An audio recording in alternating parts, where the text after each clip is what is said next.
This video is all about how emotions can affect our decision making. We're humans, and our human brains have evolved a very sneaky way of filtering how we think and in turn what we do. We do it automatically and often without thinking at all. The sneaky part is that we absolutely believe that we are thinking and making good judgments. Behavioural science has explained thinking in terms of System 1 and System 2. System 1 is habitual and relatively effortless.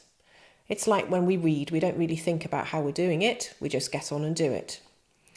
System 2 is conscious and rational thought, and that's the kind of thinking that we employ when we've got to work out a really difficult problem. In her book, Influence is Your Superpower, How to Get What You Want Without Compromising Who You Are, Zoe Chance explains this brilliantly as having a gator brain and a judge brain. The gator brain is responsible for emotions and habitual behaviours, quick judgments and recognising patterns. The judge is called upon when you need concentration and effort. Some researchers estimate that we spend up to 95% of our time in gator mode. We just don't want to believe it, and we assume that we're rational beings at all times. However, Zoe explains that the gator is always first on the scene and takes over when the judge gets tired. One of the key passages in chapter 1 of the book is this: the gator can make decisions without input from the judge, but the judge can't make decisions without input from the gator. So how does this affect decision making when you're getting divorced?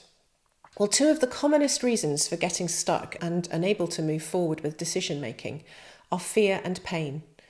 Fear and pain can create overwhelming emotions inside you, and this summons your gator brain to take over.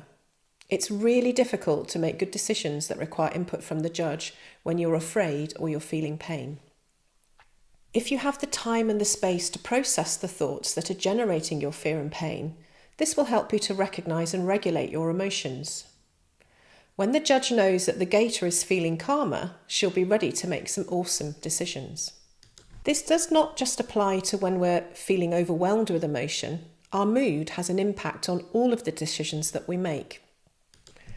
Some negative emotions will work in our favour. They tend to make us weigh up all the options and consider things carefully before we make a decision, and we're often going to err on the side of caution to make sure that we don't make a mistake. Positive emotions can make us feel optimistic and that everything is going our way. This sometimes leads us to make decisions on a gut feeling rather than weighing up all of the options.